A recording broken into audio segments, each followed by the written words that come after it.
देखिए, पूरे देश का एक मंतव्य लिया गया और उसके अनुसार केंद्र सरकार आगे बढ़ रही है।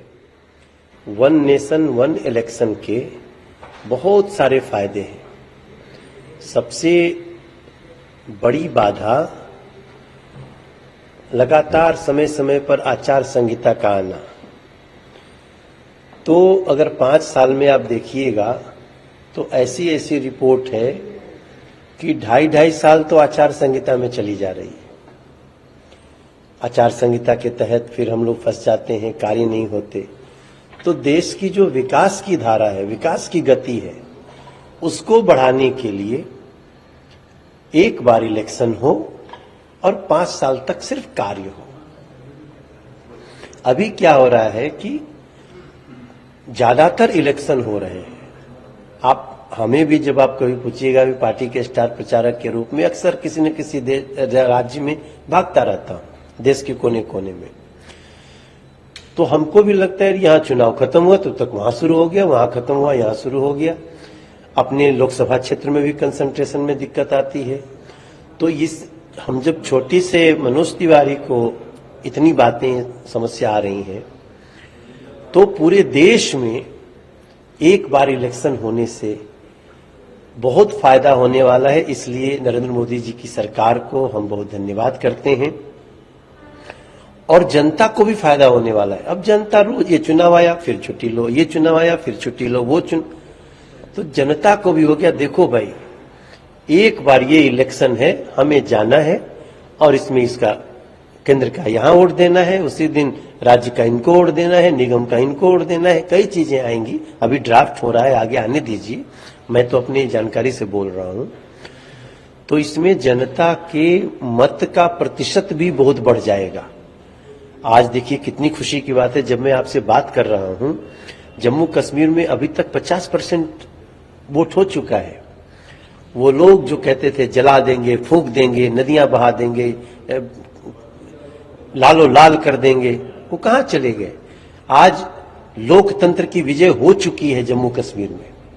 इसलिए वन नेशन वन इलेक्शन एक बहुत ही अच्छा रास्ता है और मैं सबसे बोलूंगा कि राजनीति से ऊपर उठ करके इसका समर्थन करिए।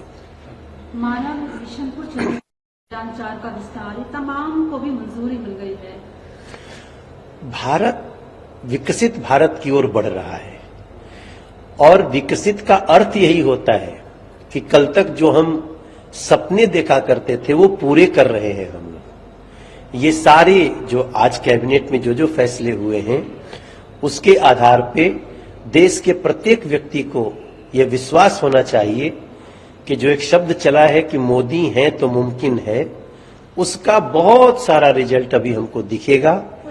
ताकि एक गांव के छोटे से खेल मैदान से लेकर के एक शौचालय से लेकर और अंतरिक्ष तक जाने में सब में भारत की प्रगति का प्रदर्शन हो। आखिरी सवाल है, जमीन के बदले नौकरी मनी लॉन्ड्रिंग मामले में, क्योंकि बिहार में लगातार ये चीजें हो रही है, करप्शन बढ़ रहा है। अब आपको लगता है कि समन के बाद पेशी होगी, ये आगे चलेगा और इंसाफ होगा? देखिए, ये तो ऐसा विषय है ना कि अगर मनोज तिवारी भी करप्शन करेंगे तो भले केंद्र में भाजपा की सरकार है, मुझे भी उन्हीं परिस्थितियों से गुजरना पड़ेगा।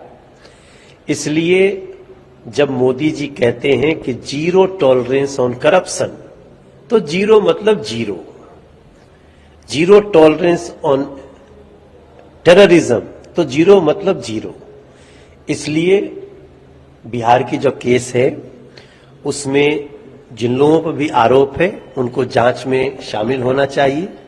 जो दोषी होगा उसे सजा मिलेगी, जो निर्दोष होगा थोड़ा देर परेशान हो सकता है, मगर बाकी उसको डरने की जरूरत नहीं। आखिरी, बीजेपी क्या उनकी शपथ में जाएगी? और लगातार कांग्रेस भी आरोप लगा रही, जो उनकी अलायंस पार्टी थी, कि ये टेम्पररी व्यवस्था है, यानी कि पपेट। कोई भी व्यवस्था हो, बीजेपी शपथ में जरूर जाएगी।